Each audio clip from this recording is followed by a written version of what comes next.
Buenas, buenas. Ahora sí, empecemos nomás. ¿Cómo están, che? ¿Cómo andan? Hola, Dai. Estamos de sueño.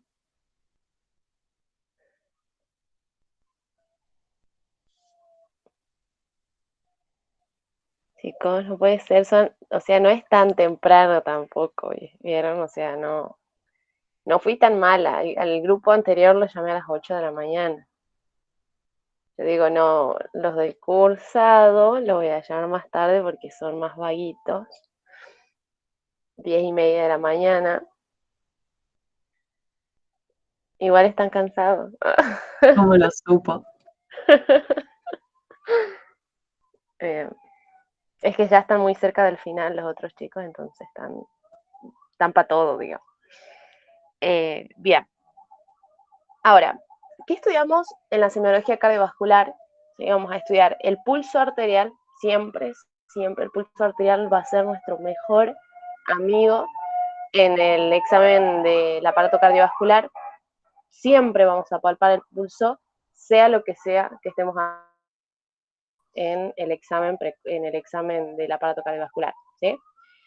Palpamos pulso, medimos la presión arterial, evaluamos el cuello vascular, evaluamos la parte de precordio, la zona del tórax, inspección, palpación, percusión y ocultación en los 4 tiempos semiológicos, y evaluamos el abdomen de la porción vascular, como también evaluamos la parte hepática por la congestión, si es en el caso de algunas insuficiencias cardíacas. ¿Se acuerdan de ayer?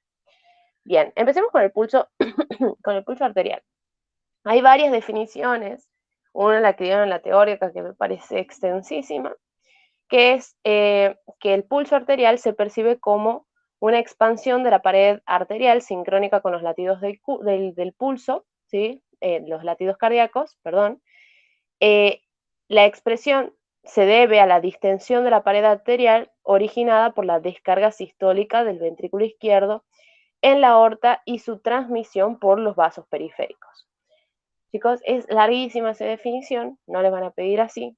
El Tomás sí tiene una definición mucho más corta de pulso, que es una impulsión única, más palpable que visible, eso es muy importante, recuerden que las arterias se palpan más que lo que se ven, y las venas se ven más de lo que se palpan, ¿sí? Ese detalle es muy importante, producido por la distensión que provoca sobre la pared arterial la sangre eliminada en cada sístole ventricular izquierda.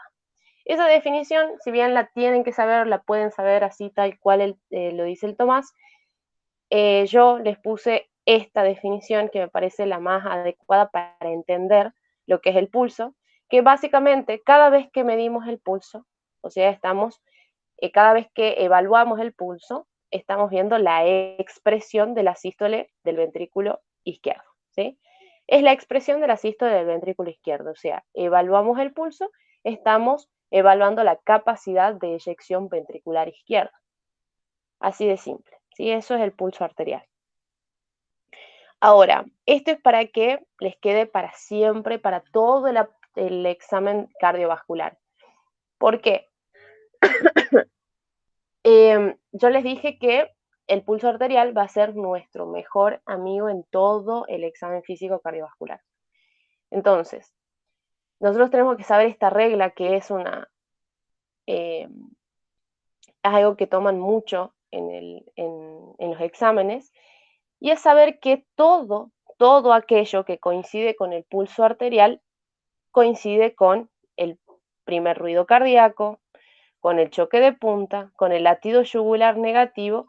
Todo esto son fenómenos sistólicos, ¿sí? O sea que se producen durante la sístole ventricular. Por ende, ahora los hago pensar un poquito, sé que es muy temprano. Si yo escucho algún soplo, por ejemplo, cardíaco, y quiero evaluar si se encuentra en la sístole o en la diástole ventricular, lo que voy a hacer es palpar el pulso. ¿Por qué?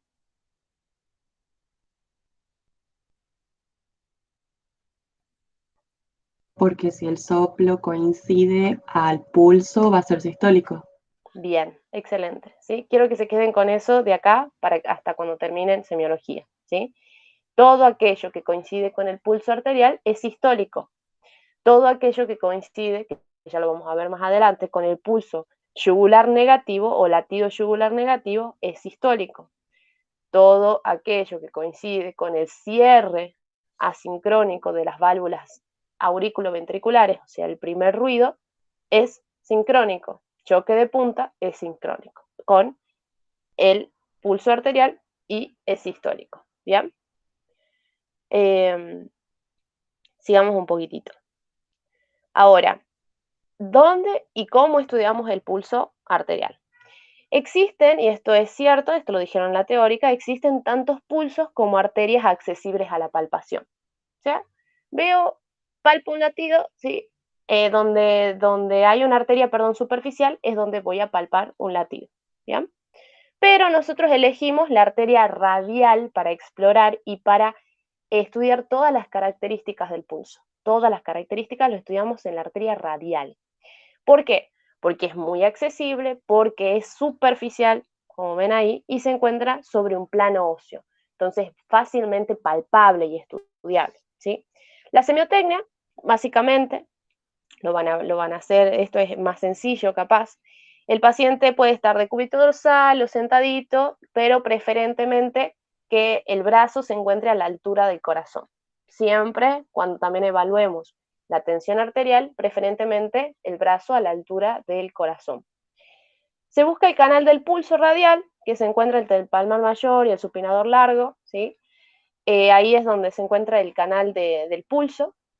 Palpamos con 3 dedos, con los pulpejos de los dedos del dedo medio, índice y anular, como ven en la imagencita, y de esa manera sí o sí, y poniendo el dedo pulgar como apoyo en la parte posterior, digamos, de la muñeca, ¿sí?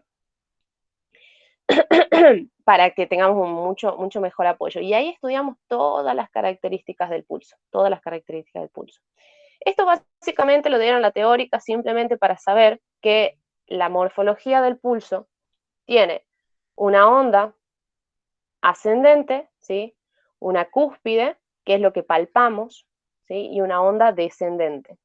Todos los pulsos tienen una onda ascendente, una cúspide y una onda descendente. Difieren en algunas morfologías dependiendo de la patología que esté cursando el paciente, pero todos son iguales. Onda, cúspide, onda ascendente y onda descendente y la cúspide. Esta cisura se le dice cisura dícrota y corresponde al cierre de la válvula aórtica y se lo estudia y se lo ve en realidad, se lo ve entre comillas, se lo palpa, una pequeña cisura en el pulso carótido, ¿sí? Básicamente es eso, no perdamos mucho tiempo en eso, no le van a tomar, pero recuerden esa morfología. ¿Qué estudiamos del pulso? ¿Qué estudiamos del pulso? Palpamos el pulso y evaluamos todas las características. Estas son todas las características. Por suerte tenemos una mnemotecnia que es PFRIDA CCM, PFRIDA CCM, que la primera es la presencia, ¿sí? FRIDA, frecuencia, regularidad, igualdad, dureza, amplitud. CCM, celeridad, comparación y morfología. Todas estas cosas evaluamos en el pulso arterial. Empecemos con lo primerito, la presencia.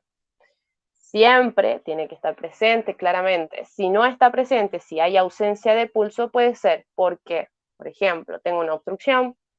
Por ejemplo, puede ser que si no encuentro el pulso, puede que se trate de alguna enfermedad obstructiva, como no solamente por un trombo, sino también por una enfermedad que se llama enfermedad...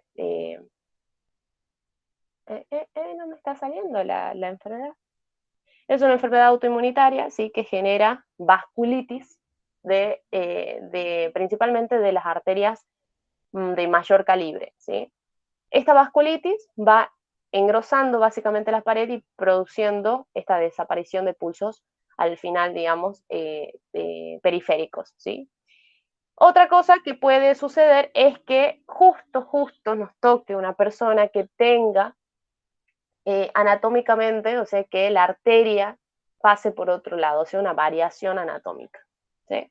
No suele pasar, pero puede. O que tengamos una mala técnica, ¿sí? Que no sepamos palpar el pulso y por eso no lo encontremos. También suele pasar. Bien. En cuanto a la frecuencia, ¿sí? La frecuencia es la cantidad de latidos arteriales por minuto. Cantidad de latidos arteriales por minuto. En semiología, a ustedes los hacen esperar un minuto para poder palpar, para saber la frecuencia cardíaca realmente. Porque si bien podemos determinar, muchos latidos son irregulares, ¿sí? Muchas frecuencias son irregulares. Si el latido es regular, podríamos hacer, por ejemplo, medir solamente 15 segundos, ¿sí? Y multiplicarlos por 4. Entonces digo, bueno, solamente espero 15 segundos, palpo 15 segundos y multiplico por 4. El problema es que si esa frecuencia es irregular, no va a ser siempre la misma cantidad de latidos en esos 15 segundos, entonces ahí estamos en problemas. Tenemos que sí o sí esperar, y más en semiología, tenemos que sí o sí esperar un minuto y contar todos los latidos del paciente. ¿Ya? Ahora, el valor normal de la frecuencia cardíaca es de 60 a 100 latidos por minuto. Si está por encima de ese valor, se le denomina pulso taquicárdico o, en realidad, lo más correcto es decir taquisfigmia, ¿sí? Taquisfigmia. O bradisfigmia o pulso bradicárdico si está por debajo de ese valor de 60 latidos por minuto. ¿Bien? Ahora, el pulso taquicárdico podría estar elevado en situaciones totalmente fisiológicas, como lo es el ejercicio, ¿sí? Los niños tienden a tener mayor frecuencia cardíaca. Y en situaciones patológicas puede estar aumentado, por ejemplo, en anemia, por ejemplo, en la fiebre, por ejemplo, en hipertiroidismo. Situaciones patológicas que aumenten el gasto cardíaco, aumentan la frecuencia cardíaca. La disminución de la frecuencia cardíaca puede, en los pacientes más ancianitos, ¿sí? Suelen tener bradisfigmia, ¿sí? Por la disminución del automatismo cardíaco. Cuando nos hacemos viejitos, va disminuyendo este automatismo y la frecuencia cardíaca también va disminuyendo. En situaciones patológicas, un bloqueo auriculoventricular, ¿sí? El bloqueo auriculoventricular hace referencia a que hay un bloqueo en el nodo, ¿sí? Auriculoventricular, lo que hace que la aurícula lata a un cierto ritmo y el ventrículo a otro, ¿sí? Están totalmente disociados. Y eso hace que el ventrículo genere su propio estímulo, su propio ritmo, y lata a una frecuencia de 40 o 60, 40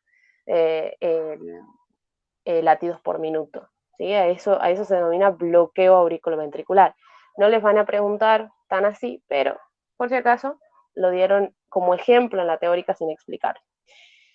En los fármacos beta bloqueantes, algo les había comentado ayer, los beta bloqueantes, el propranolol, el atenolol, lo van a ver también en fármaco, son fármacos que tienen la capacidad de disminuir el inotropismo, o sea, la capacidad contráctil del corazón, y de esa manera producir una disminución de la frecuencia cardíaca y bradicardia.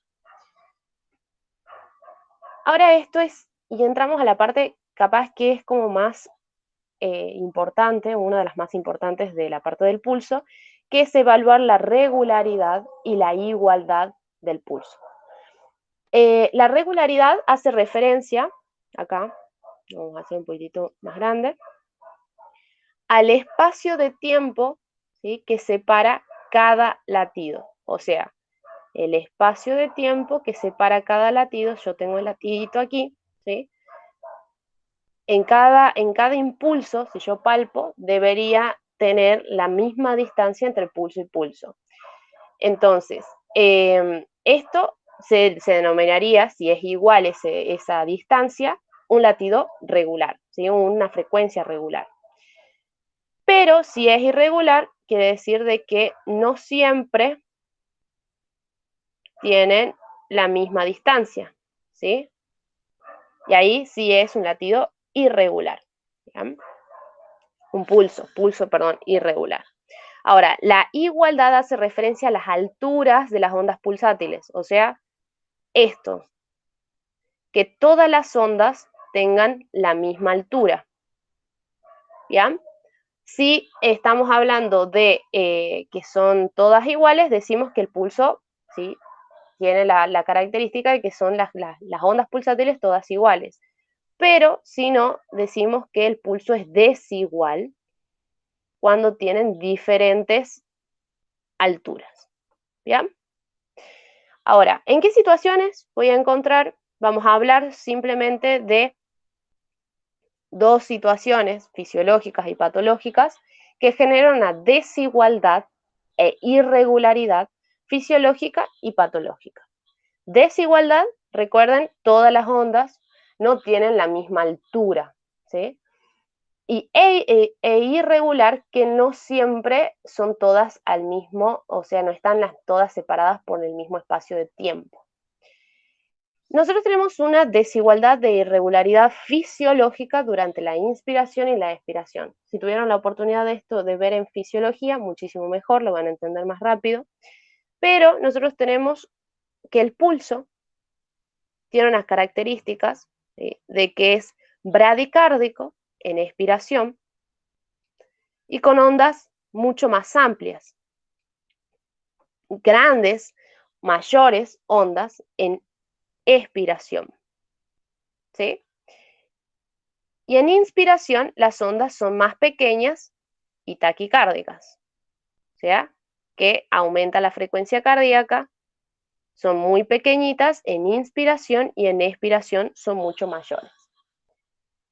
Es más, lo pueden hacer ahora nomás si quieren, si pueden. Pálpense el pulso, le voy a dar ese tiempo. ¿Se están palpando el pulso? Sí. Ok, pálpense el pulso, respiren hondo, ¿sí? Y van a ver que en inspiración aumenta la frecuencia cardíaca y las ondas son muy poco perceptibles o menos perceptibles en realidad, ¿sí? Son más chiquititas las ondas que golpean el pulso, los pulpejos. Y en expiración suelten todo el aire y mantengan. Y van a ver que en expiración las ondas ya son mucho más lentas, bradicárdicas, y se sienten mucho más. Ahí, tiren el aire, y en expiración, eso es normal, ¿sí? Eso es una irregularidad y desigualdad fisiológica. ¿Por qué sucede esto? Porque cuando nosotros inspiramos, tenemos los pulmones, el tórax, ¿sí? Aumenta la presión negativa en el corazón, ¿sí? O sea, lo vuelve más negativo. Ese aumento de la negatividad hace que no solamente que haga un efecto de succión, por así decirlo, por diferencia de presión del aire que nosotros ingresamos al pulmón, recuerden eso, por diferencia de presión, ingresa aire en los pulmones.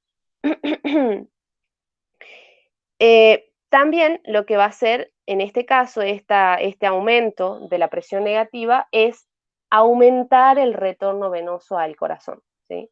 Aumenta el retorno venoso al corazón derecho. Y aquí va una cosa que quiero que presten atención. Durante la inspiración aumenta el retorno venoso al corazón derecho. El corazón derecho se tiene que distender mucho más durante durante su diástole se distiende mucho más porque le está llegando más cantidad de sangre. En inspiración, esto estamos hablando de la inspiración.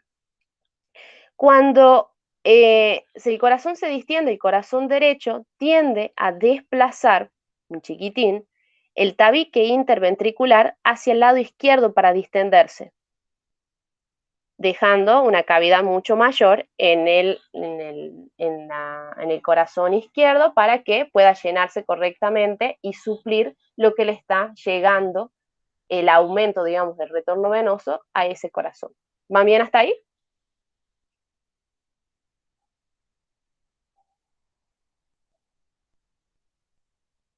Los espero. Sí. Ok. Ese desplazamiento del tabique, lo que va a hacer, miren ahí la imagen, lo que está de negro es el desplazamiento del tabique, va a dejar una cavidad mucho menor que la que había anteriormente en el ventrículo izquierdo. ¿Y qué era el pulso? Era la expresión de la sístole del ventrículo izquierdo. Y entonces, en inspiración, ¿qué sucede?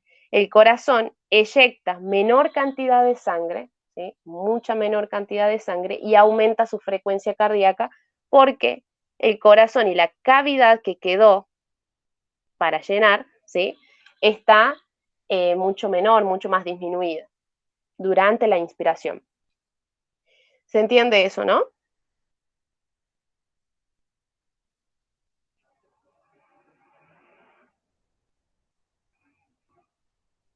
Lo voy a explicar si quieren. Sí, yo sí entendí. Ok, entonces, en inspiración, el corazón derecho desplaza un poquitito al corazón izquierdo por el tabique interventricular, dejándole una cavidad mucho menor, mucho más pequeña, y por eso eyecta, en su sístole va a eyectar menor cantidad de sangre porque no le deja tanto lugar en inspiración, ¿sí? Pero en expiración ya tiene más lugar, más espacio para poder llenarse y puede eyectar una cantidad considerable, disminuyendo la frecuencia cardíaca porque la había aumentado anteriormente en inspiración para compensar que le llega menos cantidad de sangre, entonces tiene que bombear a mayor frecuencia para satisfacer las necesidades del organismo. Bueno, todas esas situaciones, esa situación en realidad es fisiológica, ¿sí? Inspiración en expiración hay una desigualdad e irregularidad fisiológica, ¿sí? Eso es normal, hasta ahí vamos normal, pero encontramos desigualdades e irregularidades que son totalmente patológicas. Tenemos irregularidades y desigualdades que son mínimas y máximas. La mínima es la extrasístole, la que vimos ayer, que había un latido normal, ¿sí? Y una sístole anticipada que no entendíamos por qué sucedía, bien, pero ahí está la sístole. Volví, había una pausa compensatoria, bien, volví a hacer un latido y una extrasístole. Esta extrasístole es básicamente una adaptación, recuerden, del organismo para tratar de compensar una disminución marcada de la frecuencia cardíaca, entonces genera una extrasístole. Ese es uno de los ejemplos de extrasístole. Pero marca una desigualdad y una irregularidad. No son las mismas alturas, la extrasístole tiene menor amplitud, está inmediatamente después de la sístole correcta, digamos, y tenemos esta pausa compensatoria que genera una irregularidad en el pulso, ¿sí? Ahora, el pulso de fibrilación auricular, chicos, el de fibrilación auricular, es totalmente caótico, totalmente caótico. Lo vamos a ver así, ¿sí? El pulso de fibrilación auricular es totalmente caótico, irregular, desigual y taquicárdico. O sea que tiene un aumento de la frecuencia cardíaca, es totalmente irregular y totalmente desigual. Ninguna onda es igual a la otra y todas están separadas por diferentes tiempos, ¿sí? Por lapsos de tiempo. La fibrilación auricular. La fibrilación auricular, recuerden, el corazón, la aurícula comienza a fibrilar, o sea que los fascículos musculares se contraen a diferentes tiempos, generando una real, esto lo dicen los profesores y está muy bueno el ejemplo, medio feo capaz, pero imagínense en una bolsa cerrada o muchos gusanos, ¿sí?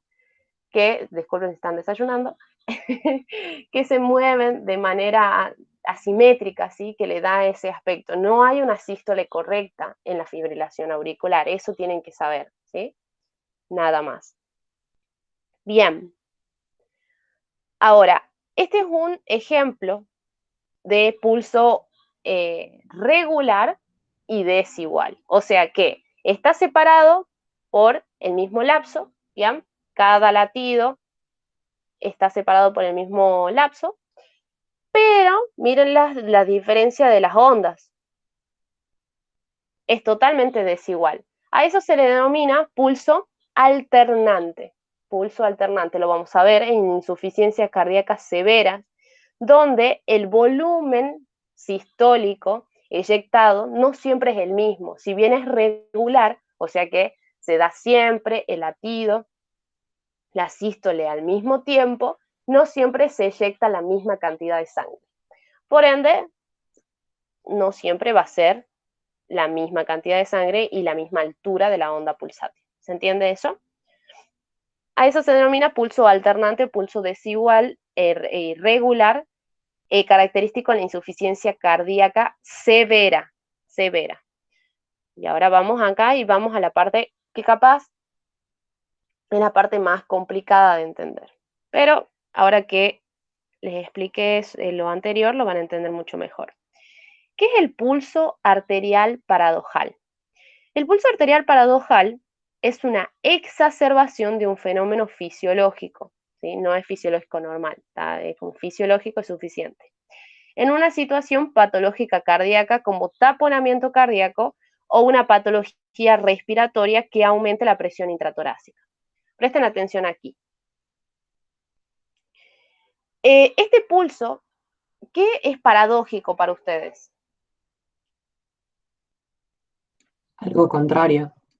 Algo contrario a lo que esperábamos encontrar. Muy bien. O sea, yo espero ver algo y sucede algo totalmente contrario a lo que yo quería ver. ¿Sí? Eso sería algo paradójico.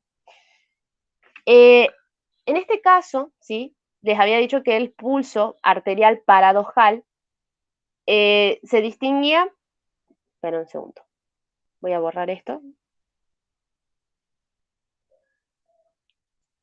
El pulso arterial paradojal es una situación, ¿sí? que sucede en situaciones patológicas, tanto cardíacas como respiratorias, que aumenten la presión intratorácica o aumenten la presión alrededor del corazón.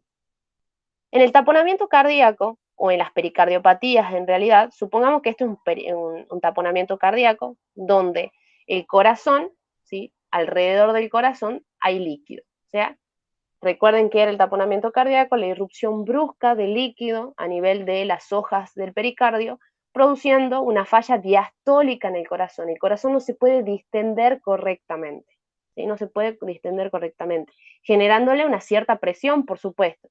Al igual que las pericardiopatías, si yo tengo fibrosis del pericardio, el corazón no se va a poder distender correctamente, no va a generar una diástole correcta, generando insuficiencia diastólica del corazón. Supongamos que este paciente tiene taponado su corazón, tiene un taponamiento cardíaco, líquido alrededor. Va a generar una falla diastólica, una insuficiencia diastólica. Pero si palpamos el pulso de este señor, durante la inspiración, las ondas, que normalmente si eran pequeñas, se van a volver muchísimo más pequeñas. ¿Bien? Y en expiración, amplias. Es exactamente lo mismo que acabamos de ver acá abajo, pero más exacerbado. ¿Por qué? Si yo les dije que en inspiración aumenta el retorno venoso al corazón, ¿sí? Generando un desplazamiento del tabique, ¿bien? Se distiende el corazón desplazando al tabique. Imagínense ahora el corazón eyectando con una presión sumada que es el taponamiento cardíaco. ¿Sí? O sea, está presionado por la cantidad de líquido que tiene alrededor, ¿bien? Y encima tiene un desplazamiento del tabique interventricular que da una cámara muchísimo más pequeñita de lo habitual, ¿bien? Eso va a exacerbar que en inspiración las ondas o la cantidad de sangre eyectada por el corazón izquierdo sea mucho, mucho menor y da ondas muy pequeñas en inspiración y ondas prácticamente normales en expiración. Esa diferencia es muy notoria. Muchas veces en taponamientos graves del corazón tienden hasta desaparecer en inspiración el pulso. ¿sí? O sea que es una total exacerbación del fenómeno fisiológico. No es paradojal. Y es una pregunta de examen esa. El señor Kussmaul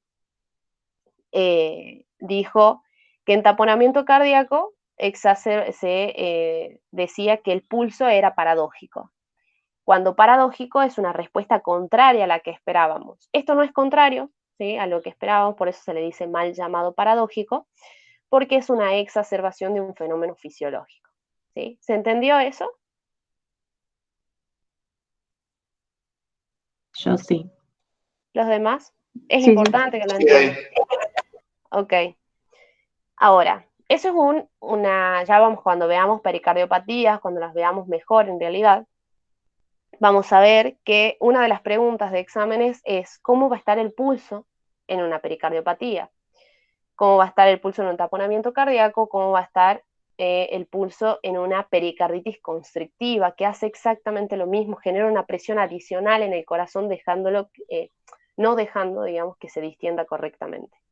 Como también, y esto no les toman a ustedes porque en realidad no está en el programa, pero cuando hay una patología respiratoria importante, como por ejemplo EPOC, donde hay bronquitis crónica, donde hay enfisema pulmonar, o sea, destrucción del parénquima pulmonar y la bronquitis crónica que genera realmente una alteración obstructiva en el corazón digo, en el pulmón, eh, en estos casos hay un cierto atrapamiento de aire, ¿sí?, dentro de los pulmones. Cuando hay atrapamiento aéreo, aumenta la presión en el corazón intratorácica en el pulmón, produciendo mayor compresión en el corazón, ¿sí?, a nivel mediastinal. Y hace exactamente lo mismo que las pericardiopatías, ¿sí?, en situaciones muy graves, por supuesto, de aumento de la presión torácica de causa respiratoria. El asma respiratorio también es una patología que puede ocasionar compresión en el corazón por el aumento el aumento, digamos, de este atrapamiento aéreo producto de la incapacidad de poder expulsar el aire correctamente, ¿sí? Bien. Espero que hayan entendido. Eso es pulso arterial paradojal. Si han entendido esto, están súper, súper bien. Bien, sigamos un poquitito con las alteraciones, con las características. La dureza. Básicamente la dureza es la fuerza que debo ejercer para que la arteria desaparezca, ¿sí? El pulso desaparezca. Presiono, presiono. Si tengo que hacer mucha fuerza, es un pulso duro. Si tengo que hacer poca fuerza para que se desaparezca y es fácilmente colapsable, es un pulso blando. ¿En qué situaciones podría haber un pulso duro y un pulso blando? En los niños, fisiológicamente, en los niños, el pulso y en las embarazadas, situaciones fisiológicas, puedo fácilmente colapsar el pulso, o sea, es más blando. ¿Bien? Quédense con eso. En los adultos, en los mayores, el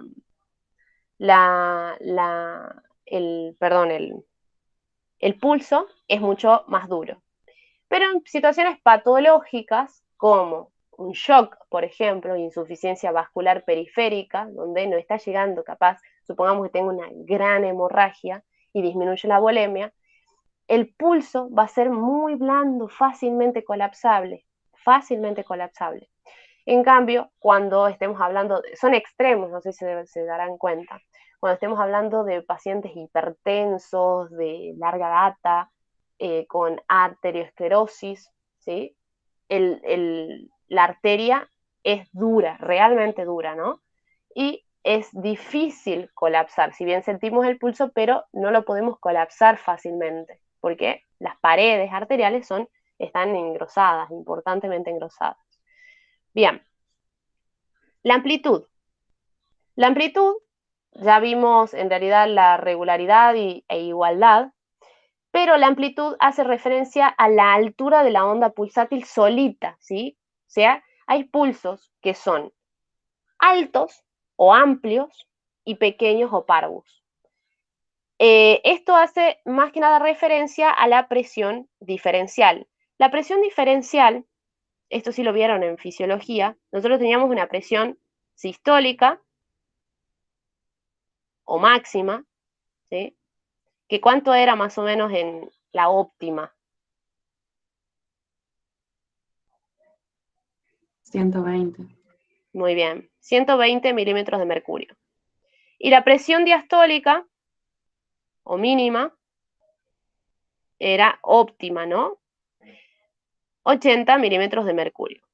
¿Bien? La presión sistólica, y esto es importante, hace referencia a la capacidad de eyección del ventrículo izquierdo, ¿sí? O sea que estamos hablando de la sístole ventricular.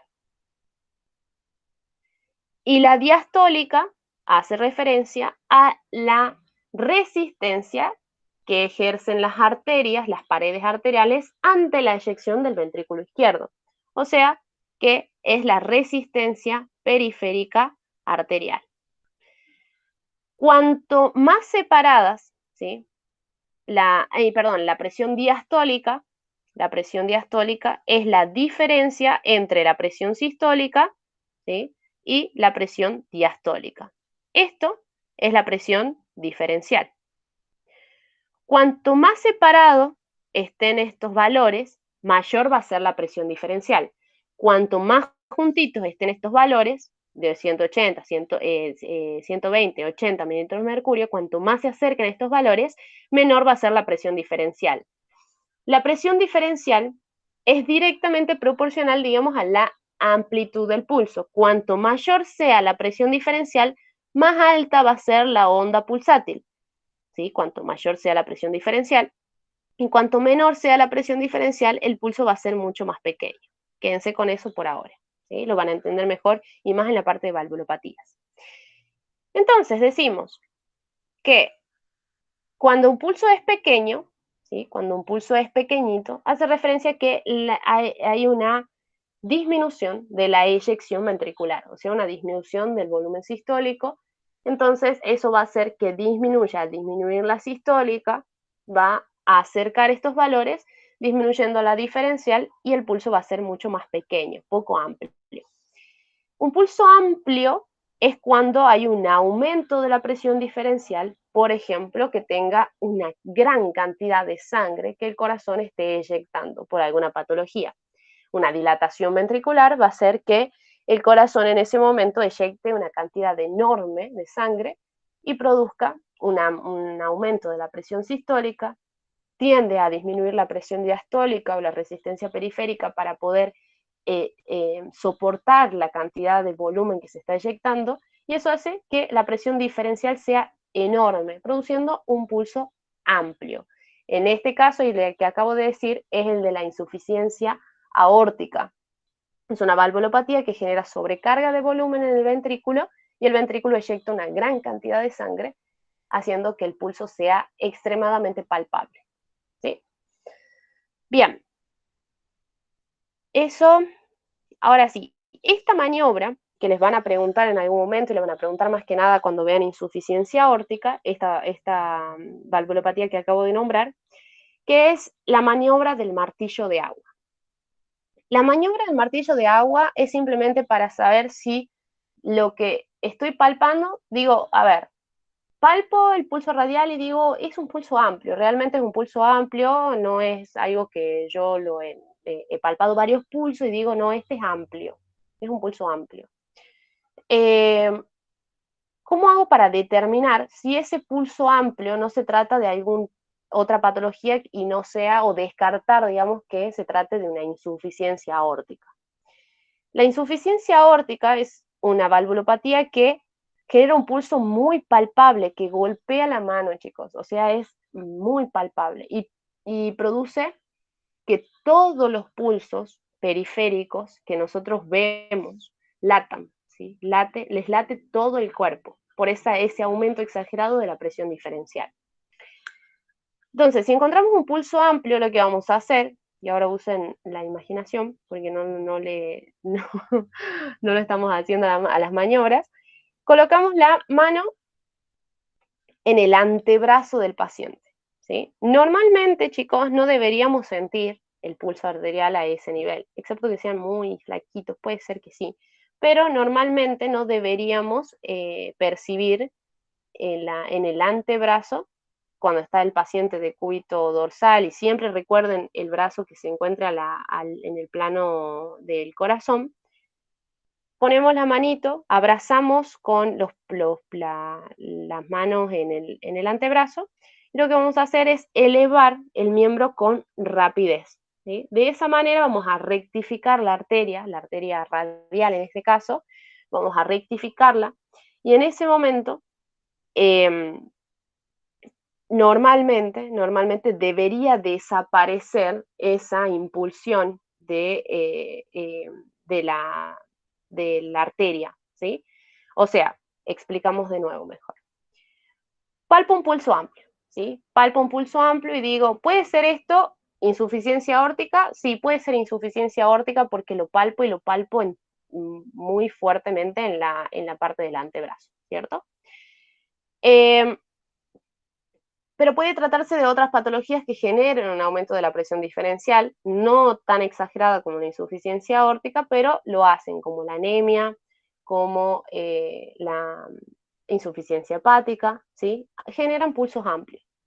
Entonces quiero diferenciar realmente de qué se trata. Lo que voy a hacer es poner, como yo les dije, la mano en el antebrazo, rectificar rápidamente la arteria, elevándola, ¿sí? Elevamos el brazo del paciente, y debería desaparecer ese pulso, ¿sí? Debería desaparecer ese pulso rectificándola. Ahora, si yo lo sigo percibiendo, a pesar de haber en el antebrazo, chicos, ¿no? Si lo sigo percibiendo, a pesar de haber elevado el miembro del paciente, si lo sigo sintiendo, es porque se trata de un pulso amplio producto de insuficiencia aórtica, ¿sí? Eso, y a eso se denomina maniobra del martillo de agua, ¿sí? Maniobra del martillo de agua. Ojalá me hayan entendido un poquitín, después lo vamos a ver, voy a ver si hay algún video en internet y les paso por el grupo. ¿Qué otra cosa deberíamos estudiar del pulso? La celeridad. Va a depender de la onda, la velocidad con la que asciende la onda pulsátil. Cuanto menor sea la resistencia periférica que ejercen las arterias, más rápido va a elevarse, digamos, la onda pulsátil, ¿sí? Cuanto menor sea, va a sostenerse más en el tiempo, ¿bien? Y va a ser mucho más tardada la onda, ¿bien? ¿En qué situaciones voy a encontrar, ¿sí? Un pulso Zeller o un pulso tardus o sostenido? El Zeller en insuficiencia aórtica e insuficiencia mitral.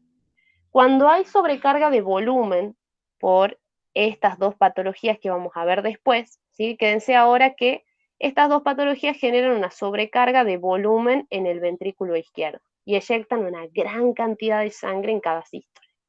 Cuando se eyecta una gran cantidad de sangre, ¿sí?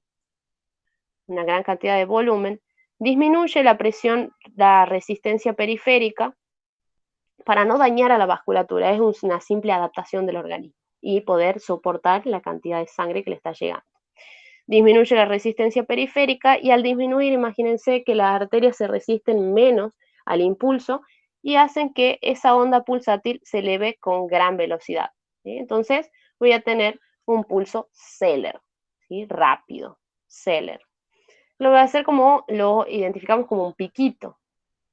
En cambio, si la onda ascendente es lenta y sostenida, quiere decir que la sístole ventricular es muy lenta también y sostenida en el tiempo. Es en el caso de las estenosis aórticas. Las estenosis aórticas, como la misma palabra lo dice, es la estrechez o la falta de apertura o la imposibilidad de abrirse correctamente esa válvula durante la sístole ventricular, ¿sí? Eso va a generar una cierta obstrucción en el flujo de salida del ventrículo izquierdo hacia la circulación general, produciendo que el ventrículo tenga que sostener su sístole, tenga que hacer mucha más fuerza para poder eyectar la sangre hacia la aorta.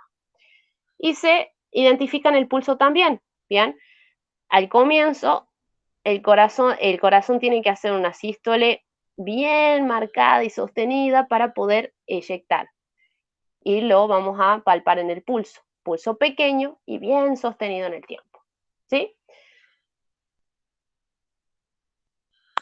¿Vamos bien, pequeños? Esto les va a Sí, cerrar Dani. mucho más cuando... Ok, esto les va a cerrar mucho más cuando vean las valvulopatías. La verdad que cierran muchísimo más. Bien, ahora, ¿qué otra cosa tenemos que hacer? Sí o sí, comparar los pulsos. O sea, esta comparación, porque estoy siguiendo la mnemotecnia, por lo general se hace al final de evaluar toda la morfología de la arteria radial. Y al final se compara con la otra arteria radial, ¿sí? O con la arteria femoral, ¿ya? Ya lo vamos a ver, pero siempre se compara con los pulsos periféricos. Todos los pulsos periféricos se comparan con el homólogo, todos. Ahora sí vamos a la morfología, que es algo bastante importante. Hay ciertas morfologías que engloban todo lo que acabamos de decir, básicamente. Por ejemplo, el pulso de shock o insuficiencia vascular periférica. Tengo un paciente accidentado que está perdiendo mucha cantidad de sangre, disminuye la volemia y entra en shock. En ese estadio, el pulso tiene esta forma. Es filiforme, casi como hilo, imperceptible. Es Zeller pequeño, me falta acá. Es pequeño, blando, Zeller y taquicárdico. Todas esas características que acabamos de describir hace un tiempo lo tiene el paciente con un shock, ¿sí? O síndrome o una insuficiencia vascular periférica. ¿Por qué? Es pequeño porque no se está eyectando la cantidad de sangre correcta, ¿sí? Es blando y fácilmente depresible porque por la disminución del volumen, ¿sí? en la vasculatura. Es Zeller por la disminución de la resistencia periférica a nivel distal, ¿sí? Y taquicárdico muchas veces porque el corazón trata de compensar la falla realmente, o sea, tengo menor cantidad de sangre, entonces tengo que eyectar, aumentar la frecuencia cardíaca, compensar un poco el volumen minuto cardíaco, ¿sí? Para llegar a un volumen minuto cardíaco adecuado, ¿se entiende? Entonces, ese pulso es filiforme, se le dice filiforme porque tiene la forma de hilo prácticamente. Ya estamos perdiendo en el paciente, ¿sí? Porque no tiene tanto, no se siente tanto el pulso. Ahora, la insuficiencia mitral, eso recuerden que es una valvulopatía que genera una sobrecarga de volumen en el ventrículo izquierdo. Entonces, se eyecta una gran cantidad de sangre.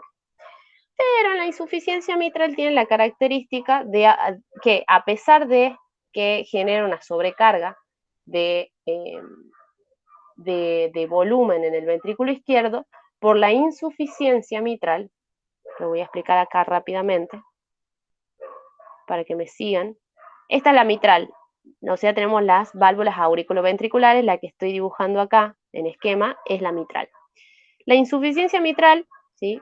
Las insuficiencias hacen referencia a que la válvula no se cierra correctamente, no se cierra, sí, perdón, correctamente durante un periodo del ciclo cardíaco. En este caso, no se cierra durante la sístole ventricular. Si bien genera una sobrecarga de volumen en el ventrículo izquierdo, lo vamos a ver súper distendido el corazón, se eyecta una cierta cantidad de sangre disminuida, un volumen minuto cardíaco disminuido porque la cantidad de sangre que se eyecta es menor, porque está volviendo sangre hacia la aurícula izquierda. ¿Se entiende? O sea, durante la sístole ventricular, en vez de eyectarse una cantidad enorme de sangre porque se está distendiendo mucho el corazón, se eyecta no solamente hacia la circulación general, sino también vuelve sangre hacia la aurícula izquierda por la insuficiencia mitral. Lo van a entender mucho mejor en valvulopatías, pero por ahora quédense con eso, que a pesar de que tiene una sobrecarga de volumen ese corazón, el pulso es pequeñito. Me dijeron que yo les dije que el pulso pequeño es cuando se eyecta una gran cantidad, una poca cantidad de sangre, o sea que el volumen sistólico era menor y generaba un pulso muy pequeñito. Entonces sí es un pulso pequeñito. Y es Zeller, ¿por qué? Porque el organismo entiende, ¿sí? Es engañado, vilmente engañado, porque el organismo entiende que se está distendiendo todas las fibras del corazón por un mecanismo de Frank-Starling, ¿sí? Que se están distendiendo todas estas fibras para eyectar una gran cantidad de sangre, una gran cantidad de sangre, pero no se eyecta al final. Entonces es como que las arterias disminuyen la resistencia periférica para aguantar la cantidad de sangre que está a punto de eyectar el corazón, pero eyecta poca cantidad, ¿sí? Es como, ¿qué pasó? Y vuelve a eyectar, en realidad lo que está sucediendo es que el corazón está eyectando nuevamente la sangre hacia la aurícula izquierda y también hacia la circulación general. Entonces el pulso es Zeller y pequeñito, ¿sí? Zeller y pequeño. Ahora, otra valvulopatía. El siguiente caso, el de la estenosis aórtica. La estenosis aórtica es una valvulopatía también, valvulopatía, o sea, patologías de las válvulas, que impiden la apertura correcta de la válvula durante la sístole ventricular. O sea, tengo el corazón, ¿ya? Tengo la sigmoidea aórtica, es esta, y está totalmente estenosada, engrosada, fibrosada. Entonces el corazón tiene que hacer muchísima presión para poder atravesar por esta obstrucción, generando una sístole mucho más sostenida en el tiempo y mucho más, porque es lo pequeño. Cuando el corazón está con sobrecarga de presión o está manejando muchas presiones porque tiene que hacer una fuerza tremenda, se adapta. Siempre el organismo, cuando se habla de patologías crónicas, se adapta. ¿Cómo se adapta? Con hipertrofia.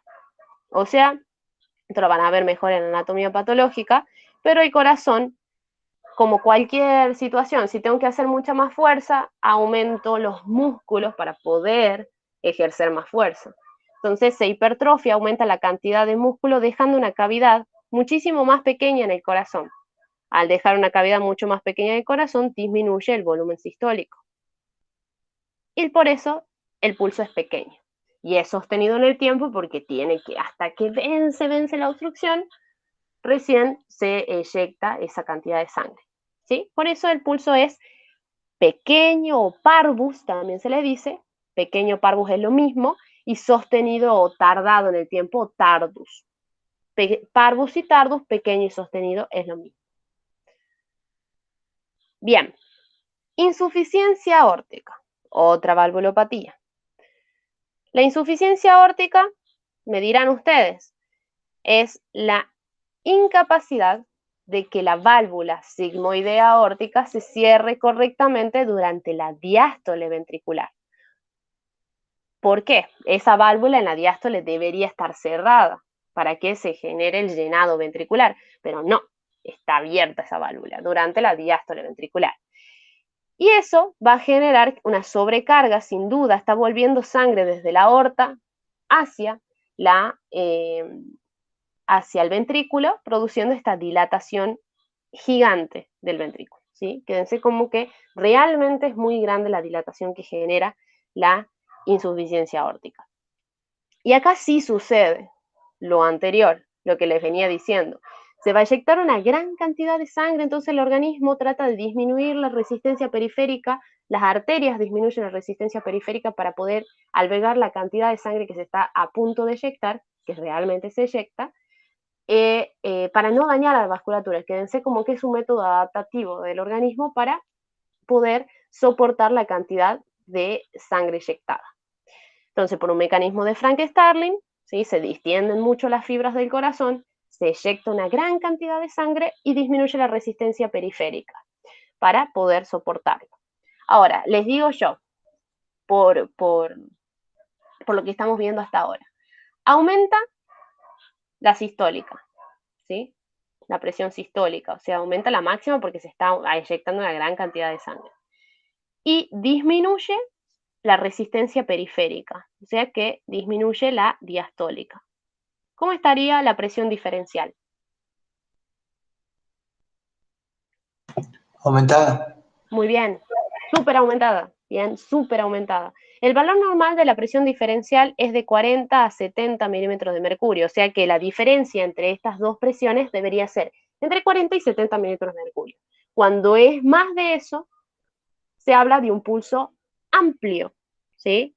O sea que estamos hablando de un pulso extremadamente amplio. Cuando hay un aumento sistólico enorme y una resistencia periférica muy disminuida, van a ver que los pacientes con insuficiencia aórtica tienen 160 de máxima y, qué sé yo, 50 de mínima, ¿sí? O sea, es como, miren la presión diferencial que pueden llegar a tener estos pacientes, imagínense la altura de la onda pulsátil, es realmente enorme, o sea, se palpa mucho. Todo en esto, en este paciente se palpa. ¿Qué vamos a tener entonces? Si disminuye la resistencia periférica, probablemente encontremos un pulso acelerado, ¿sí? Y amplio, muy amplio, o altus,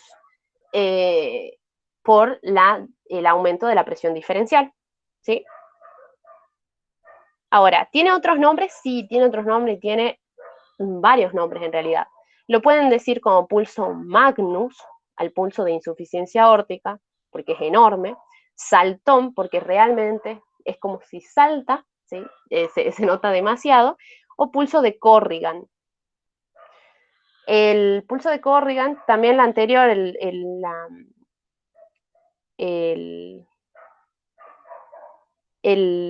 no, perdón, estaba por decir otra cosa que nada que ver, me estaba confundiendo con nombres propios. El pulso de Corrigan, este señor describió los pulsos como también el choque de punta de la dilatación, digamos, ventricular, también se le dice choque de punta o la morfología, digamos, de Corrigan, ¿sí? Bien, ¿se entiende, no? Hasta ahí. Entonces lo vamos a ver así al pulso, chicos. Súper acelerado, con bien puntiagudo porque asciende rapidísimo la onda y es extremadamente alto. ¿Ya? Ahí estamos. Dai, Sí, acabo de buscar la maniobra del martillo de agua y sale en ajá. internet que también le dicen pulso de Corrigan. Capaz era eso. Sí, entonces sí, sí. Yo desde ya les digo que los nombres propios, chicos, los nombres propios los tengo que repasar constantemente porque me los olvido, o sea, realmente me los olvido. Yo voy a tratar de decir todos los nombres propios que tienen las maniobras y todo, pero mi memoria es fatal para eso. O sea, me pasa desde anatomía. Tipo, yo sabía cómo se llamaban todos los ligamentos en anatomía, pero me pedían nombres propios y era como, bueno, yo le puedo explicar, señora, cómo se inserta todo, pero no me pida nombres propios porque no me los acuerdo. Pero sí, tenés razón, Cami. Sí, es así. Pulso de Corrigan o maniobra de Corrigan, capaz. Porque el señor que lo descubrió. Obviamente hay maniobras que tienen nombres muy específicos y que lo van a nombrar muchísimas veces y se van a acordar. Pero hay otras maniobras, otros signos, capaz en semiología, que se van a confundir al final y se van a olvidar, y es preferible realmente que sepan de qué se trata antes de saber ese signo o cómo se llama el signo. En el final y durante el cursado, los profesores sí les van a mostrar todo su repertorio de palabras semiológicas exactas con nombres propios, por ejemplo, signo, esto es muy específico también, tengo punto del punto apendicular o punto de McBurney, punto cístico, maniobra de Murphy, cosas así que tienen sus nombres propios, que son importantes estos, justo en particular son muy conocidos, pero si a ustedes no les sale en ese momento decir signo de Murphy o maniobra de Murphy o punto o Bloomberg positivo o Guénot de Mussy positivo, cosas así que son de abdomen, no nada que ver, los entienden, ¿sí? Y mientras sepan cómo es la maniobra y qué se hace para determinar todo eso, es lo más importante. Y listo, no se preocupen tampoco. Bien, mejor si lo saben, o sea, encantados los profesores. Bien, fibrilación auricular. La fibrilación auricular es, recuerden que era la bolsa de gusanos, básicamente, así la veíamos a la aurícula, no generaba una sístole correcta, realmente no generaba sístole, porque estaba fibrilándose. En ese caso, el pulso va a ser taquicárdico, irregular y desigual, como lo dijimos en un principio. Lo conocemos más como pulso caótico. Todas estas son preguntas de exámenes, ¿no? Donde el pulso, como ven acá, ¿sí? Ninguno es igual al otro y ninguno está distanciado por la misma, o sea, no tiene la misma distancia entre un latido y latido. Eso es fibrilación auricular. Y encima tiene un aumento de la frecuencia cardíaca, una frecuencia está taquifínico, ¿sí? Insuficiencia cardíaca severa es el pulso regular y desigual o pulso alternante, también le pueden decir de esta manera, es más, le van a preguntar de esta manera, que es el que vieron anteriormente, donde las ondas pulsátiles no son iguales entre sí, pero sí están separadas por el mismo lapso. ¿Cómo están? ¿Están muy cansados?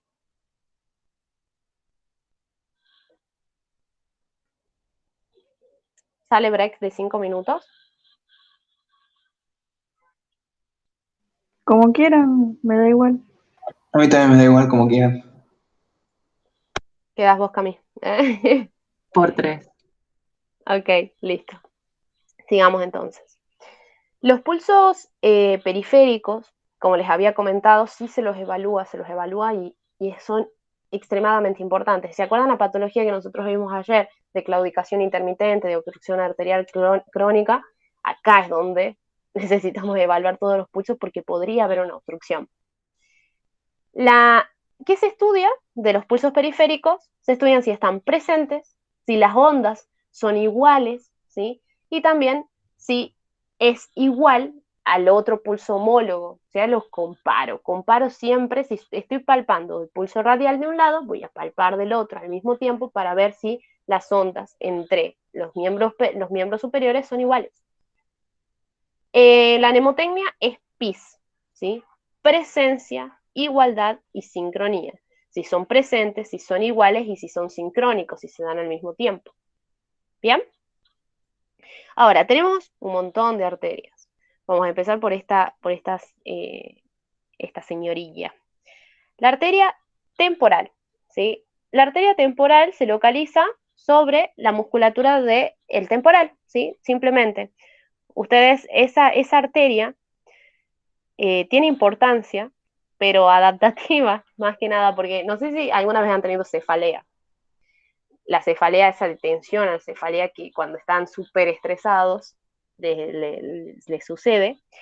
Esa cefalea es por vasodilatación. La cefalea es por vasodilatación. Cuando nosotros comprimimos, no sé si instintivamente habrán hecho esto, pero cuando tienen cefalea en la zona temporal que duele mucho, se presiona en la zona temporal. ¿Sí? Casi instintivamente se presionan esa zona. Al generar esa presión, comprimen la arteria y genera menos dolor. ¿Sí? Entonces, por eso es la importancia, entre comillas, pero sí se estudia la arteria temporal. Luego tenemos, acá no está, ¿sí? Pero no la marqué, pero está la preauricular. La preauricular, que no le van a tomar a ustedes realmente, está por delante de la orejita, ¿sí? Por delante de la orejita. La importancia que tiene es que ese pulso desaparece cuando la presión, la máxima, está por debajo de los 90 milímetros de mercurio. O sea que si están por debajo de los 90 milímetros de mercurio en cuanto a la presión arterial, no la van a tener. ¿Ya? Pulso carotidio. El pulso carotidio, y esto ya desde ya obviamente se lo busca en el canal carotidio, si palpan la parte de la laringe, ¿sí? A la par justamente, desplazan el dedito hacia los laterales y por delante, o sea, a medial, digamos, de los músculos esternocleidomastoideos, van a palpar el pulso carotidio, ¿sí? El canal carotidio. Jamás de los jamases se comparan estos pulsos. Jamás. ¿Por qué? Cuando yo los comparo, ¿sí? Estoy disminuyendo, imagínense, estoy palpando dos arterias, disminuyendo parte de su calibre en la palpación, y es probable que genere, ¿sí? Una disminución de la circulación o la oxigenación hacia el cerebro. Entonces puede generar un síncope realmente en un paciente que le estoy haciendo o palpando de manera bilateral el pulso carotídeo. Chicos, esto nosotros no lo hacemos, pero sí se lo hace en la práctica. Es más, el pulso carotídeo es accesible y hermoso para evaluar todas las características del pulso, pero nosotros como estudiantes no lo hacemos. En cirugía ya van a ver que si se palpan, se comparan, necesitan saber si hay algún tipo de asimetría en el pulso, porque si hay alguna asimetría en el pulso carotídeo, me dice, uy, tengo un trombo en la zona carotidia que tengo que desobstruir. Entonces, de que es muy útil, sí, sí se compara, pero nosotros no lo hacemos. Otra cosa, si el paciente es muy ancianito, por ejemplo, yo le hago masajes carotídeos, básicamente estoy palpando la arteria carótida donde hay varoreceptores, etcétera, puedo generar una respuesta vasovagal y producir lo mismo, una disminución franca de la frecuencia cardíaca y el paciente se desmaya, síncope. ¿Bien? O en el peor de los casos, y tenemos la mala suerte de que ese paciente tenga un trombo a nivel de las carótidas y yo lo palpo y genero una fricción, o sea, un estímulo mecánico en ese trombo y se desprende y se fragmenta y se desprende, emboliza y ACV, ¿me entienden? O sea, es esa los temores en realidad de palpar de manera bilateral el pulso carotídeo. O sea, de que se lo hace, pero nosotros no. ¿Bien? Bien, ya que les di miedo, ahora vamos al pulso axilar. El pulso axilar, el de la axilita, se busca justamente en la región media de la axila. Como está haciendo esta maniobra, está mal. ¿Por qué? ¿Por qué no se palpa con el pulso, con el pulpejo del pulgar, chicos? ¿Qué se les viene a la cabeza? Tiene su propio pulso. Exacto, tiene su arterita, ¿sí? Ya tiene pulso, entonces no puedo palpar con el pulpejo el pulgar. Pasó una vez en un final que una chica sin querer por los nervios palpó el pulso radial con el pulgar y fue por un errorazo, ¿sí? Eh, claramente no siguió su final porque consideraba un error muy grosero, pero bueno, no sé, yo pienso que no se dio cuenta nada más. Y siempre sí les pueden llegar a preguntar por qué no se palpa el pulso arterial con el pulgar. Bien, en este caso la maniobra está mal, ¿sí? Se hace con los pulpejos de los dedos. Se busca un plano más profundo en la zona de la media de la axila y se palpa el pulso de la arteria axilar. Es una maniobra sumamente incómoda, chicos, pero sí se debería evaluar. Vamos al braquial, al radial, o humeral en realidad, radial, que es prácticamente lo mismo, quédense con eso. El humeral y el braquial hace anatómicamente, ¿sí? Justo por debajo del pliegue, si mal no recuerdo, o la terminación del bíceps, ya comenzaba a ser arteria braquial, si no era arteria humeral, ¿sí? Por encima. No me acuerdo desde cuándo, me van a corregir ustedes que tienen más fresco anatomía, desde cuándo se comenzaba a decir que era una humeral y otra braquial. Pero en la bibliografía se encuentra que la arteria humeral, ¿sí? Está justo sobre la cara interna del bíceps, ¿sí? La cara interna del músculo del bíceps. Y la arteria braquial está justo cuando termina el bíceps, o sea, en la cara interna del tendón del bíceps. No hace mucha diferencia, bien, en buscar uno de la otra, realmente mientras ustedes palpen la continuación de esa arteria es suficiente, pero, ¿por qué tiene importancia esta, la humeral?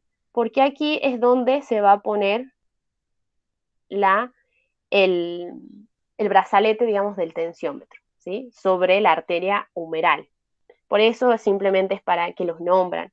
Pero ustedes van a palpar siempre la braquial para poder tomar la tensión arterial. Ahí es donde van a apoyar justamente la membrana del estetoscopio para la presión arterial, ¿sí?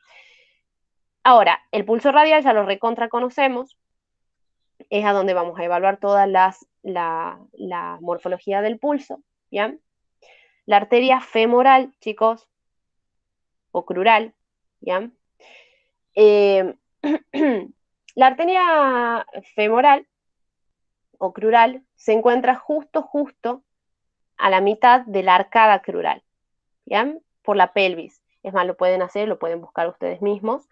Es un poco invasiva, puede ser, ¿sí? Para el paciente, pero sí se debería palpar, sí se debería estudiar bien, se debería evaluar la zona inguinal, eh, más que nada por las hernias, entre otras cositas, ¿sí? Se debería palpar, pero la arteria femoral realmente tiene mucha importancia. Lo que pueden hacer, lo que decía la doctora Villafañe, es, por lo general, digamos, si nosotros a los pacientes, más los varones, tienen bolsillitos, ¿sí? En los pantalones.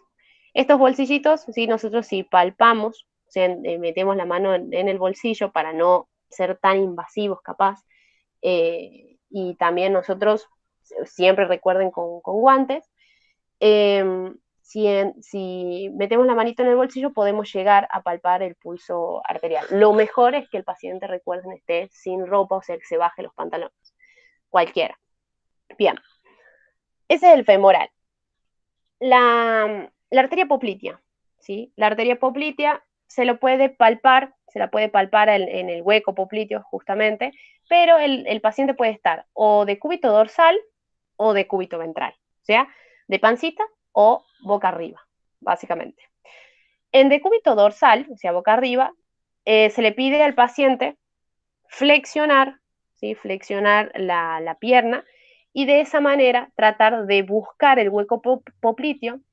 Se coloca los pulgares en la rodilla, porque no vamos a palpar con los pulgares el pulso, y detrás buscamos bien profundo con los otros dedos el pulso popliteo, ¿sí? Y de cúbito ventral, simplemente ubicamos la manito en los pulpejos de los dedos, en la zona poplitea. Es mejor si flexiona un poquitito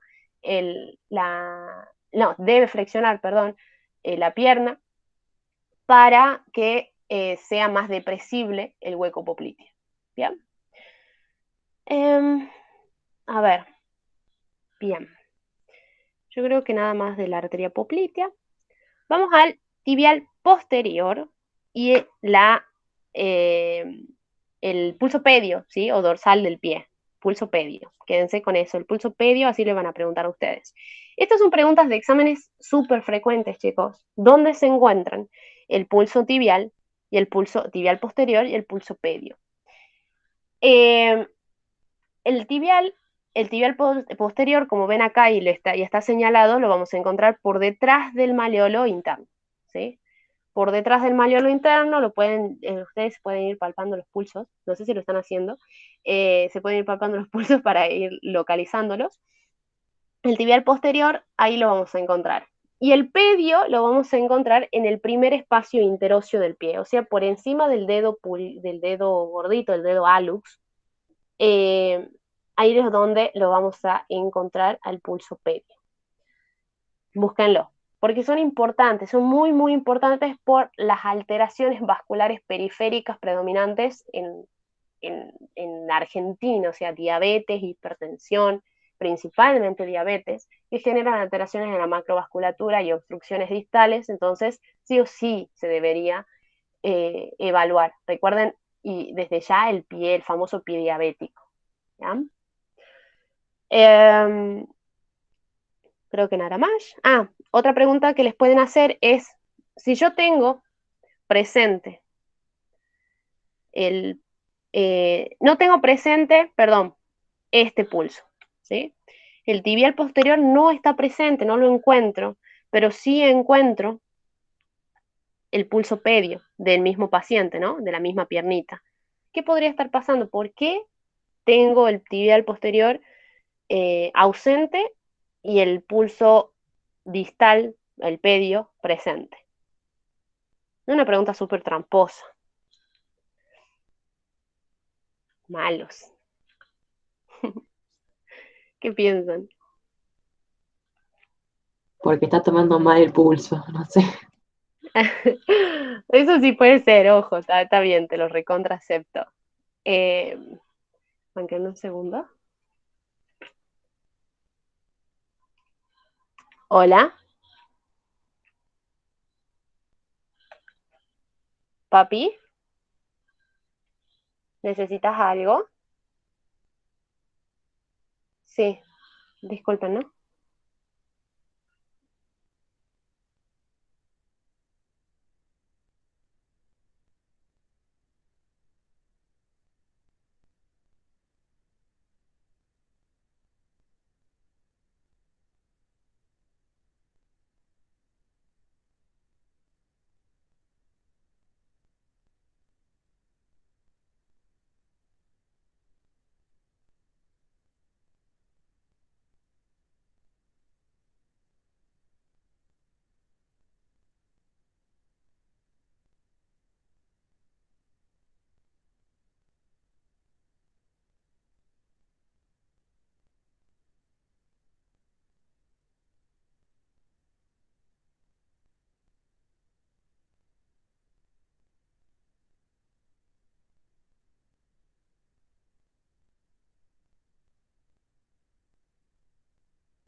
Hola, perdón, perdón, perdón. Seguimos aquí. Sí, perdón. Justo el viejito me llamó, y como está en el sanatorio, por ahí le pregunto si necesita algo, qué sé yo. Ahí está con ataques de pánico, mi viejo, pobrecito. Y él sufre como de ansiedad generalizada, ya lo van a ver en psiquiatría. Y, y tiene ataques de pánico constantemente por estar tan encerrado tanto tiempo. Eh, Así que bueno, se quiere volver y se quiere volver y se quiere volver y que quiere que consiga un tanque de oxígeno para que se vuelva a la casa. O sea, entiendo la situación, pero no, claramente no, él va a estar mucho mejor tratado en el sanatorio que en mi casa. Bueno, ay, el don, el don. hace renegar un poquitín. Sigamos un poquito, ¿sí? Sigamos un poco con esto. Les decía que, ¿por qué decían esto los profesores y por qué era tan tramposa la pregunta esta? Es porque la arteria tibial posterior y la pedia son ramas diferentes de arterias distintas. Entonces, no quiere decir que la tibial posterior esté ausente, porque tiene una rama totalmente diferente a la del pulso pedio. Si bien es más distal la del pulso pedio, no quiere decir que sean continuación una de otra. Son ramas diferentes, ¿sí? Malditos, son malos porque hacen que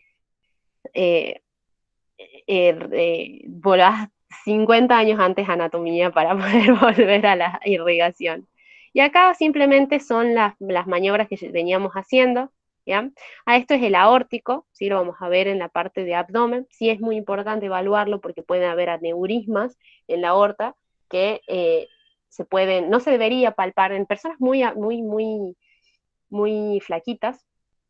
eh, en, en mi caso se palpa porque soy flaca, pero supuestamente no se debería palpar el pulso aórtico porque trata de un agrandamiento, un aneurisma, pero a mucha gente se le palpa en realidad.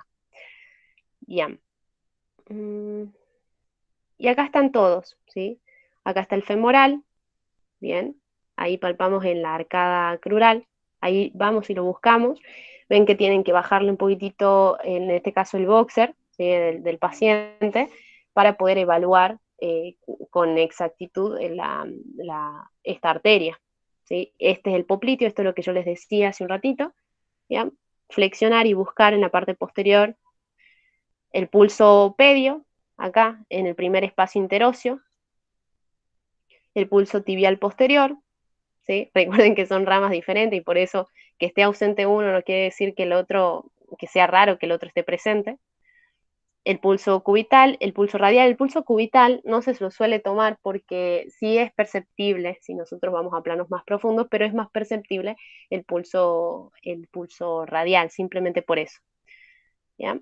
El braquial, el axilar, ¿sí? El subclavio, ¿sí? Las arterias subclavias justamente, palpamos ahí por encima de las clavículas, buscamos un plano un poco más profundo y sí lo podríamos palpar. Bien. Esto hablábamos de los pulsos periféricos. Siempre, siempre, siempre los pulsos periféricos se comparan. Comparar pulsos periféricos, el radial y el femoral, ¿sí? Los radiales entre sí, los femorales entre sí, y radial y femoral. O sea, palpar el pulso radial y palpar el pulso femoral al mismo tiempo, porque puede haber una sincronía de los miembros superiores con los miembros inferiores. ¿En qué patología extraña voy a tener una sincronía de pulsos entre los miembros superiores e inferiores, como también asincronía en la diferencia, digamos, entre la presión arterial de un lado y del otro, en una patología que es la coartación de aorta? La coartación de aorta básicamente es la estrechez o el estrechamiento de la arteria aorta, una estenosis de la arteria aorta, que genera una presión por encima de la estrechez de un cierto valor, como también un pulso mucho más amplio, y esta estrechez, imagínense la aorta, tengo el callado, todo, y tengo la estrechez a este nivel. Por encima de este nivel voy a tener una cierta presión, ¿sí? Y la cantidad de flujo que se eyecta, perdón, y que fluye, digamos, por la aorta, va a ser menor después de esa estenosis, ¿sí? ¿Se entiende eso? Y por eso los pulsos tienden ese flujo a ir más lento a la vasculatura distal, ¿sí? Que a la vasculatura distal de miembros inferiores, así miembros inferiores, y en miembros superiores va a ir a una cierta velocidad diferente. Entonces voy a palpar muchas veces primero el pulso de miembros superiores, por la cercanía, digamos, de la eyección de la aorta, del ventrículo, y en miembros inferiores lo voy a encontrar un poco más tardíamente. Deberían ser sincrónicos, ojo chicos, quédense con eso, tendrían que ser sincrónicos, pero por esta estenosis va más lenta la sangre a nivel distal y en miembros inferiores va a llegar más tarde, básicamente. ¿Sí? Esto es la coartación de aorta. Otras situaciones que me pueden generar que la sangre llegue más lento a nivel distal de los miembros inferiores es, en vez de que tenga este paciente una estrechez, tengo una dilatación, un aneurisma. Viene la sangre, genera además turbulencia, pero éxtasis a este nivel, un poco de éxtasis, ¿sí? Y después pasa de nuevo, nuevamente. Ese enlentecimiento de la sangre podría generar que la arteria femoral, el pulso femoral y el pulso radial sean asincrónicos. ¿Bien? Ahora, tengo alteraciones unilaterales. Por ejemplo, estas son bilaterales, o sea que las dos arterias femorales con respecto a las dos arterias radiales van a ser asincrónicas. Pero muchas veces podemos tener alteraciones unilaterales como dilataciones o aneurismas en otro trayecto, en otra vasculatura que no sea la aorta, básicamente. U obstáculos en el recorrido, como estenosis en el trayecto o obstrucciones en el trayecto de cualquier arteria. Y es el ejemplo de la arteria, supongamos, la arteria pedia, ¿sí? De un lado, que tenga pulso, no tenga pulso, pero del otro sí tenga pulso. Entonces, bien, del lado derecho, por ejemplo, que tengo una obstrucción y no me da pulso pedio, ¿sí? Y del otro lado tengo pulso todavía porque sigue habiendo flujo a ese nivel, ¿sí? Es eso. Bien, veamos un poquitito más, ¿sí? Presión arterial. ¿Se entendió lo del pulso, no? Pulso arterial. Sí, doy. De 10. Sí, ahí. Bien, la tensión arterial o la presión arterial está aceptado para ustedes que digan presión arterial. No es lo mismo presión arterial que tensión arterial, ojo. La presión arterial es la presión que ejercen las arterias sobre la sangre, ¿sí? Y la tensión arterial hace referencia al instrumento que nosotros utilizamos para medir la presión arterial. Es la fuerza que debe ejercer el, el brazalete para desaparecer, digamos, el pulso y de esa manera es la presión en realidad que debe ejercer el aparatito en el pulso arterial. ¿Ya? No es lo mismo, pero nosotros lo tomamos como lo mismo, pero técnicamente no es lo mismo. Se estudia la fuerza que ejerce la sangre sobre las paredes arteriales impulsada por la eyección ventricular izquierda, o sea, durante la sístole ventricular. Recuerden que la presión arterial básicamente es la resistencia, el volumen sistólico por la resistencia periférica, ¿bien? Y de esta manera esto ya lo conocemos, por suerte, ya lo vimos hace un ratito, que la presión arterial sistólica o máxima, básicamente estamos evaluando la sístole ventricular, la cantidad del volumen minuto cardíaco, ¿bien? Y la presión diastólica o mínima es la resistencia periférica, es la resistencia de los vasos. Ahora, la presión diferencial es la diferencia entre estas dos y está íntimamente relacionado con la amplitud del pulso. Recuerden eso.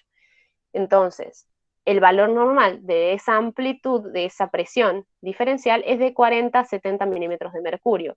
La máxima óptima es de 120, la mínima es de 80, pero óptima. Ya vamos a evaluar la parte de la técnica de palpar, para realizar la presión arterial cuando nos podamos ver, ojalá que sea pronto, y vamos a hacer todas estas maniobras. Por ahora lo práctico, sí, ya les voy a pasar un video, es más sencillo también para que vayan viendo, pero hay algunos requerimientos que necesitan saber para que la lectura de la presión arterial sea lo más precisa posible, y esto lo nombraron en la teórica porque realmente es bastante importante para los profesores y para todo el mundo. Durante la toma de presión arterial,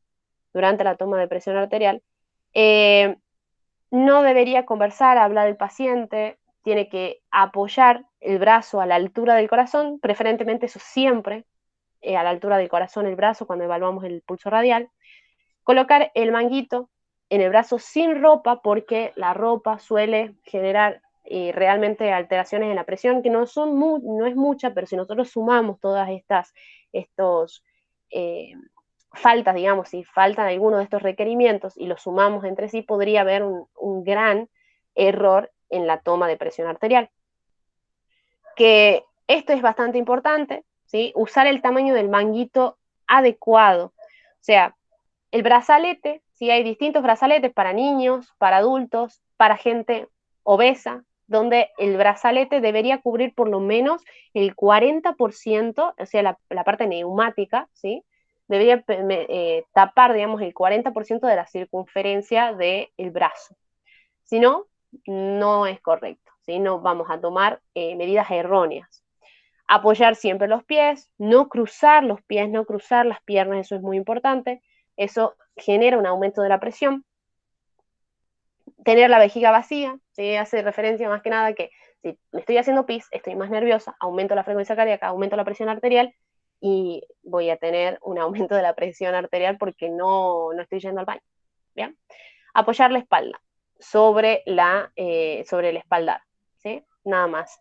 Todas esas cositas sí lo tienen que saber y les va a gustar mucho a los profesores si los conocen. Ahora, esto también es bastante importante, cómo debería llegar el paciente a la sala, a tu consultorio, para que sea una buena toma de presión arterial. Siempre preguntar si ingirió café, si había comido, si había tomado café, fumado, si hizo actividad física o si vino rápido corriendo. Por eso, lo primero que se hace es probable que sea el interrogatorio del paciente, ¿sí? Para que él se relaje, entren en confianza con el paciente, ¿sí? Porque el hecho de que una persona vaya a un consultorio médico por X consulta médica lo genera una cierta tensión, ¿sí? El fenómeno de fobia o miedo a la bata blanca o delantal blanco, ¿sí? El aumento de la presión por el hecho de que te están viendo, nos están viendo, entonces le genera un poco de ansiedad.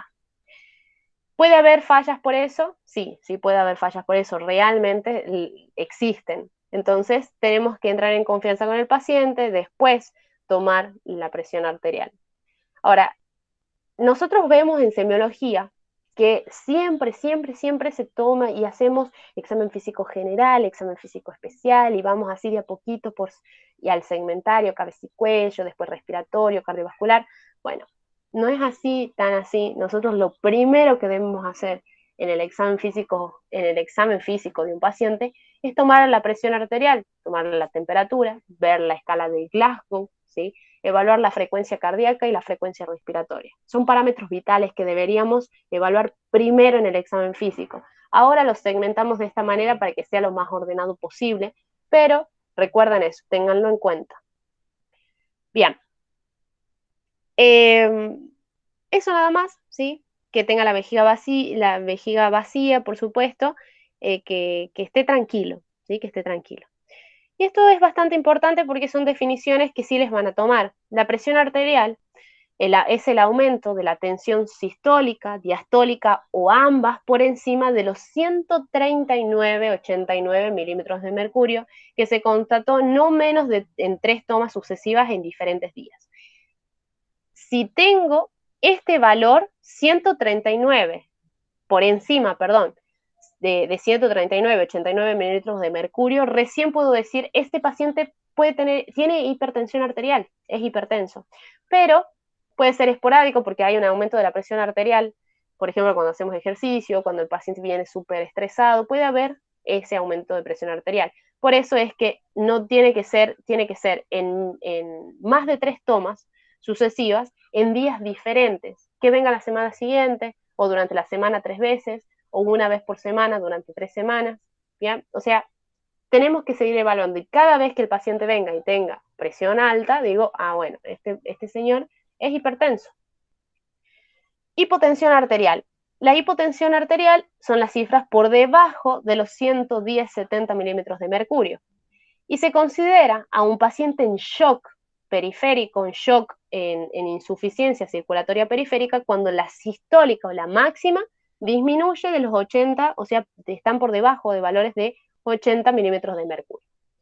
Cuando la sistólica esté por debajo de ese valor, o sea, es súper poquita, no sé si se dan cuenta, ya se considera un paciente en shock. ¿Cuáles son las causas de shock? Pueden ser periféricas o centrales. Las periféricas como hemorragias, deshidratación severa, shock anafiláctico, el shock séptico, ¿sí? Que es muy parecido al anafiláctico por la vasodilatación, lo van a ver también en anatomía patológica. Los centrales, el shock cardiogénico, en el caso de un infarto o en el caso de un taponamiento cardíaco, genera un shock, ¿sí? Genera una disminución de la presión arterial. Importantísimo. Esto de acompañado de ingurgitación yugular bilateral, hepatomegalia y ritmo de galope lo vamos a ver después, no se preocupen. Y aquí estamos a lo último ya, que la presión, esta es la clasificación, ¿sí? De la presión arterial. Nosotros lo vamos a clasificar así, en óptima, normal y normal alta, ¿sí?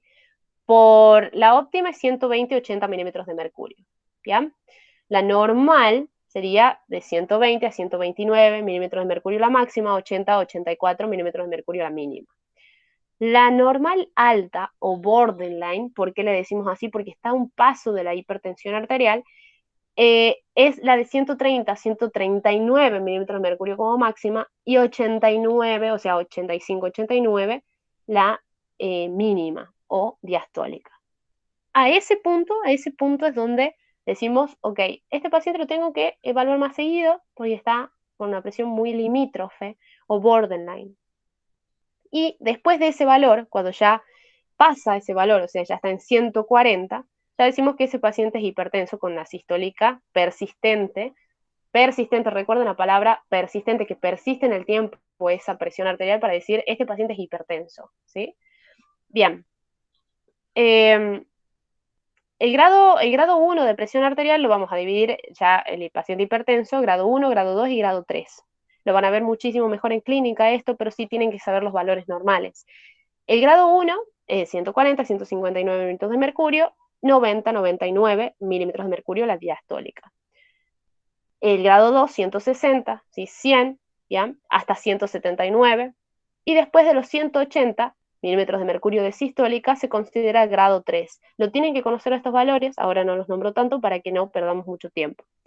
Pero después de los 180, 110 milímetros de mercurio es una presión muy alta y un paciente que tiene hipertensión de grado 3 o máximo. ¿Ya? ¿Qué es la presión arterial? La hipertensión arterial aislada. La hipertensión arterial aislada es la que se da característicamente en ancianos, en adultos mayores, donde la presión sistólica es bastante amplia, pero la presión diastólica es menor, ¿sí? Es menor o se mantiene la presión diastólica, la mínima, y la máxima es la que aumenta, en realidad, la máxima es la que aumenta. La diastólica se mantiene por lo general y la sistólica aumenta. ¿Es hipertensión arterial? Sí, porque por definición la hipertensión arterial es el aumento de la presión sistólica, de la presión diastólica o ambas, o sea, o las dos. Bien.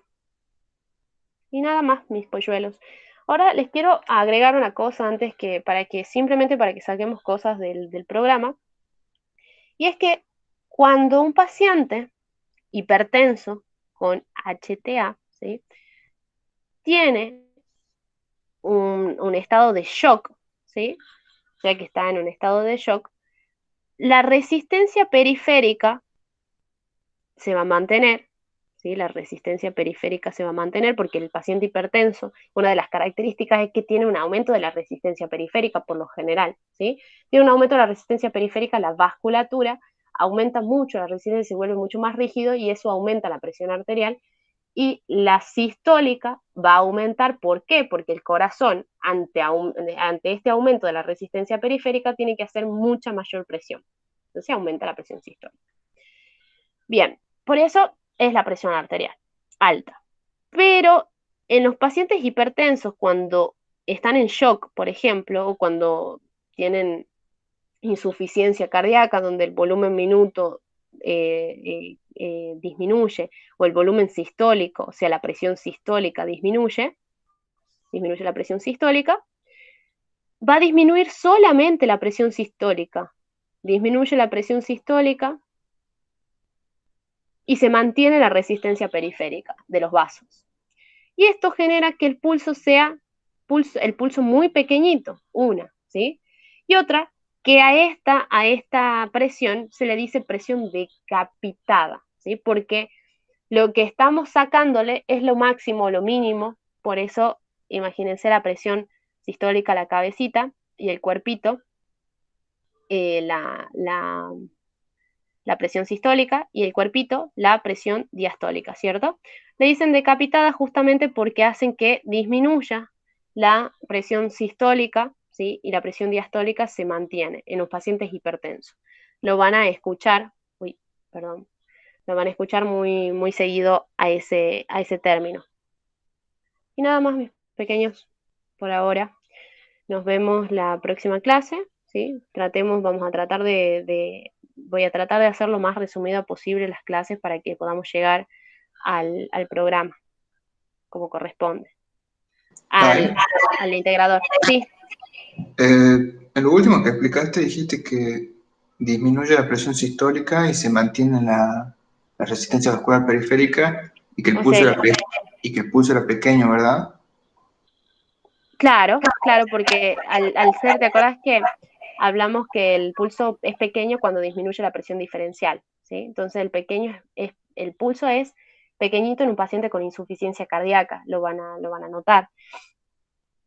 Por más que sea hipertenso, va a disminuir la presión sistólica, ¿sí? Va a disminuir la presión sistólica, pero la resistencia periférica en el hipertenso va a seguir estando, se mantiene, está aumentada igual.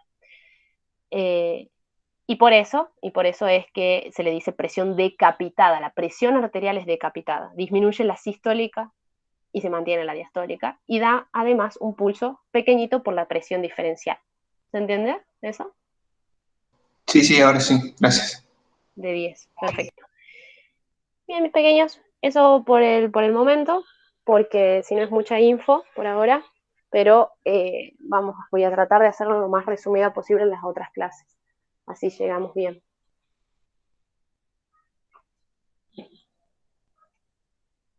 Bueno, Dai, gracias.